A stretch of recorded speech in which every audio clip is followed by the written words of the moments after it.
Lost Boys are the Lost Boys 333, and welcome back to the Four Swords of Hogwarts.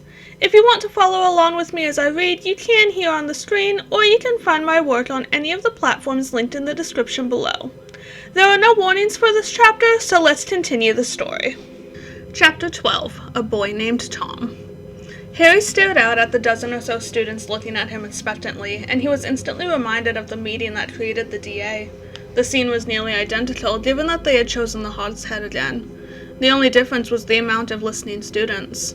Ron and Hermione had done as agreed and passed messages to the head boy and girl of the other houses, asking any students that were being affected daily by visions, headaches, and tumultuous emotions to meet in the Hog's Head during the Hogsmeade visit to hear a solution. There weren't many, but he wasn't surprised. The mind magic, while slowly fading, was still extremely strong and keeping everyone angry and distrustful. He couldn't help but feel nervous. Was he prepared to lead again? Prepared to enlist others' help and potentially put them in danger to fight the ultimate evil? He took a deep breath and took a step forward to get everyone's attention. Alright, so if you're here, it's because you've been affected by visions and uncontrollable emotions, and you've been wondering about the comas, he said. We know what's going on. He paused, taking in the intense stares that all had a touch of skepticism in them. The castle is under strong mind magic, he announced, but it's also failing, which is why we feel out of control and students are in comas. He watched the faces in front of him change, becoming a mixture of astonishment, doubt, confusion, and fear. A murmur ran through the group. How do you know? Seamus asked, clearly unsure if he should believe such a claim, and Harry understood the doubt. Mind magic wasn't common, and to hold it over an entire school would take an insane amount of power, a power unheard of in almost anyone. Process of elimination, mostly, Harry said honestly.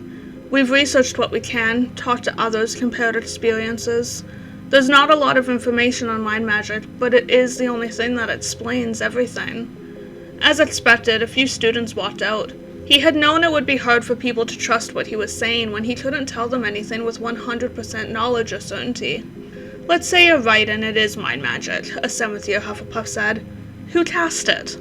They crossed their arms, indicating pessimism.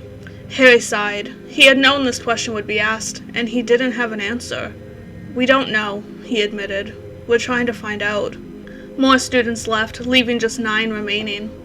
Look, we don't know who or why, but we can fix it, at least for some of us, Harry said. There's a way to break the magic on ourselves, find what's real, what we've forgotten or had hidden from us. It's dangerous, though. What is it? Ginny asked. Legilimency, Harry said. With Professor Snape. Are you insane? Snape! Seamus snapped, his eyes narrowing with the hate he obviously felt at the mere mention of the man's name. Harry sighed again. Maybe, but haven't you been feeling like you're going crazy? Don't you want to know why it's happening and want it to stop? This is how we do that. Seamus didn't respond, but Harry could tell the Irishman was taking Harry's words seriously. If you want it all to stop, but not end up in a coma, Snape's our only option. He's a master of legilimency, and he's had the same things happening to him that we have, so we can trust him, Harry told them. The way I see it, we have 3 options. Trust Snape, live with fake memories and feelings, or fall into a coma and die, because that's what's happening to those kids in the hospital wing. He knew it was harsh, but he needed them to understand. He needed them to know what they were fighting against, and that they needed to fight. They needed to keep weakening the mind magic, but they had to do it safely and together. If you're okay with either of the last 2 options, then leave, Harry said, because we need people willing to take the risk to find the truth so we can fight. There was a heavy silence during which a couple more walked out. He was left with 7. Seamus, Dean, Neville, Ginny, Dennis Creevy, Luna, and Malfoy. Dennis stepped forward, his eyes shining. I'm in, he said. I want to know why my brother is dying, and why no one's talking about it. Harry's heart ached for the younger boy, taking a moment to remember the overly excited Colin he knew. A murmur of agreement moved through the others. We don't know who we can trust. Whoever is doing this is watching us, Harry said. How else would they know when to increase the magic and make us fight anytime things settle down? So what can we do? Luna asked. We can't be seen together, so we're going to use the Room of Requirement just like last year at the DA, Harry said. We'll get messages to everyone when we get things sorted. Another army, Ginny said. Harry nodded seriously. We need one.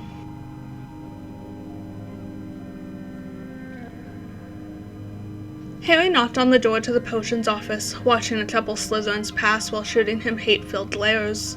He just shook his head and turned back to the office as the door opened. "Ah, Harry, good evening," Slughorn greeted. "You asked to see me, Professor?" Harry said, referring to the notes Slughorn had passed him in class.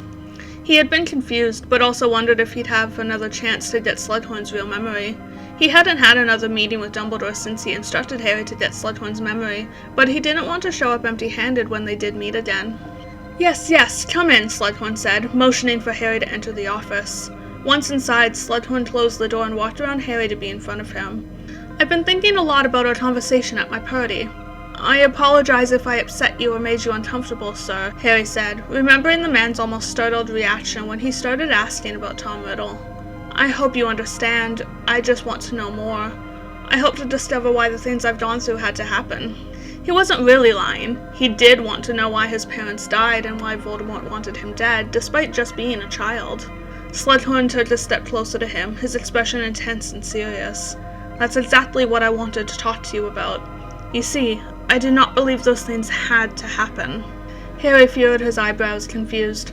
"I'm sorry, sir, but I don't understand." Slughorn moved even closer, as though he had to make sure no one else would hear him, even though they were alone. "The Tom Riddle you described to me did not exist," he said, in a low voice, gesturing somewhat wildly with his hands. Harry frowned, even more confused. "What do you mean?" "Tom was a wonderful boy when I knew him. He showed no signs that he would become what he did. He was hurt and troubled, certainly, understandably considering his life before Hogwarts. But the longer he was here, the more he healed. He found himself, made friends, created a home," Slughorn explained. "I dare say he was happy." Harry couldn't seem to make sense of what the professor was telling him, especially not in the context of all he knew about Voldemort. "Professor, what are you saying?" Slughorn looked at him with wide, serious eyes. "He was made into what he became. He did not choose it." Harry stared into Slughorn's eyes, trying to understand. What could the man possibly mean? His mind was racing, trying to find the lie, because there had to be one. What Slughorn was telling him was in direct conflict with what he knew and what Dumbledore was telling him. He had no idea what to say. His eyes widened when Slughorn held up a vial with a familiar liquid.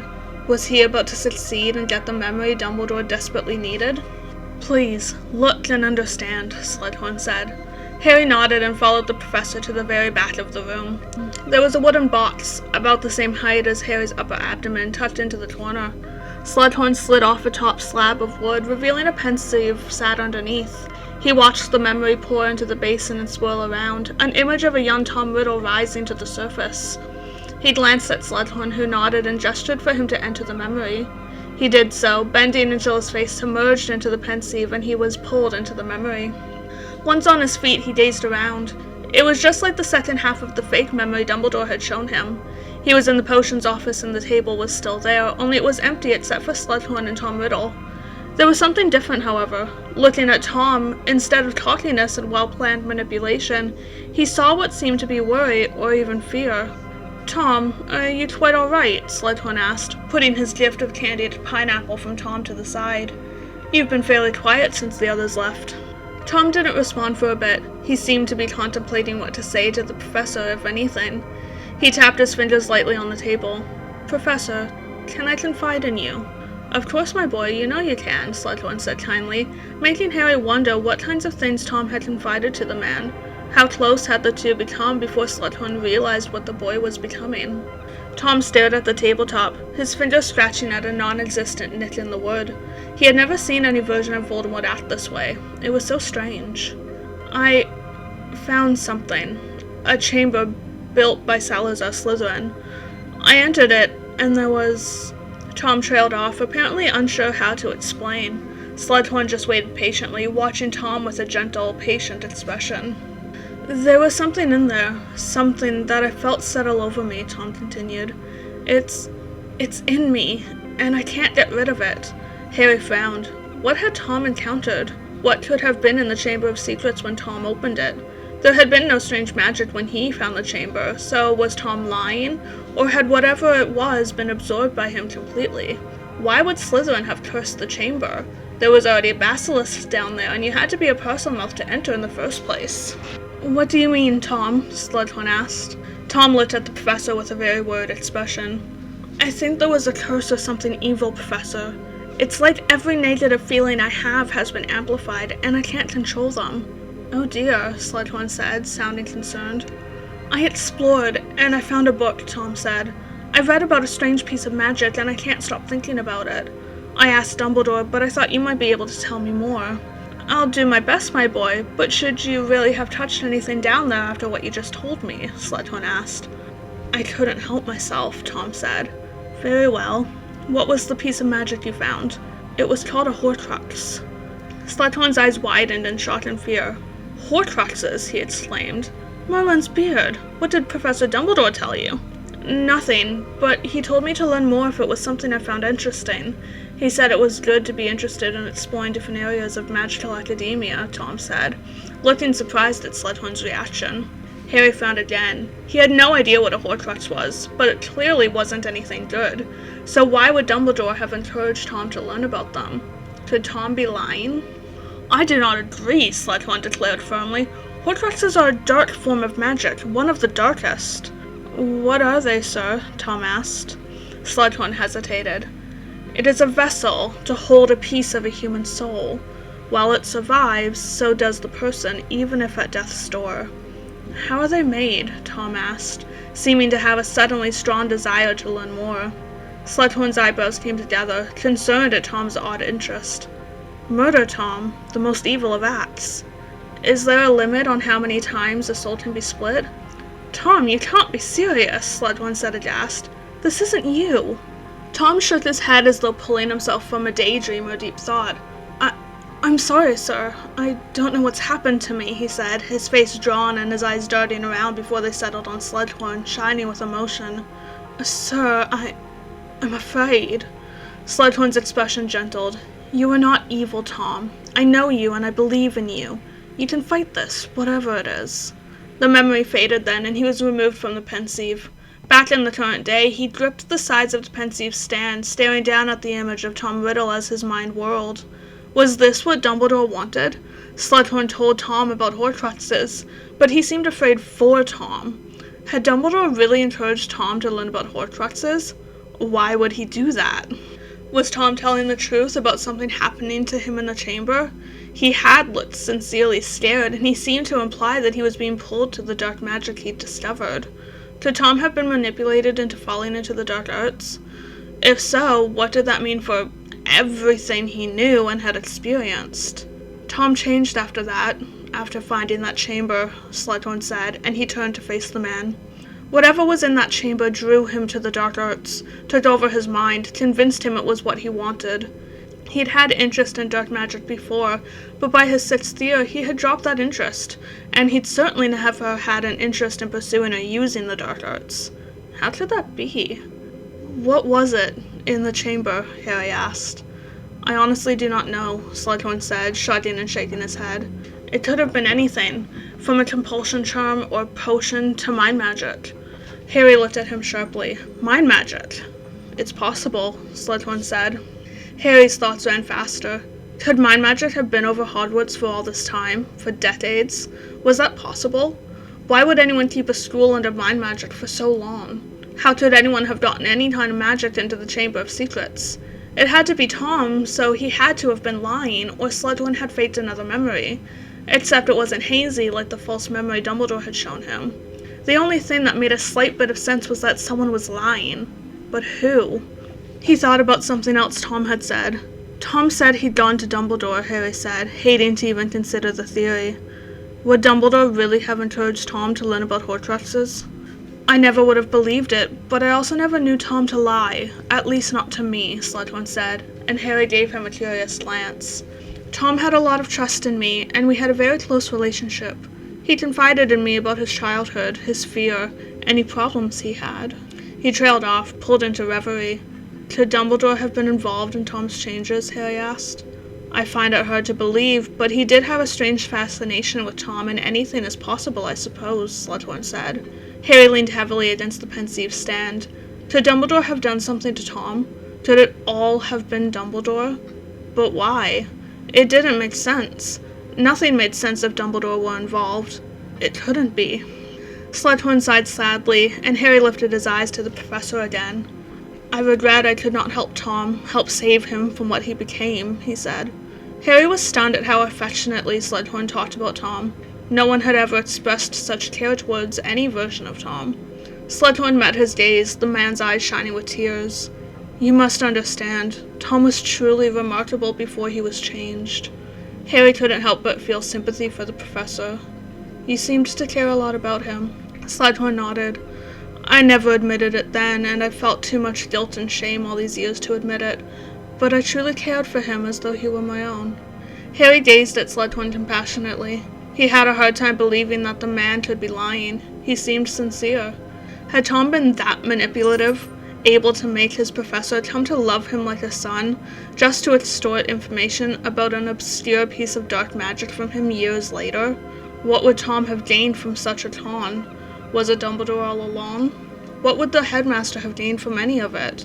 He sighed and pushed away from the pensieve he'd been leaning on the whole time. Thank you for showing me this, Professor, he said. I should be getting back to the tower. Yes, of course, Slughorn said, pulling himself out of his sad memories. I hope this has helped you in some way. Harry nodded. It has, thank you, he said, even though it was a lie. He had far more questions than understanding. Good night, sir.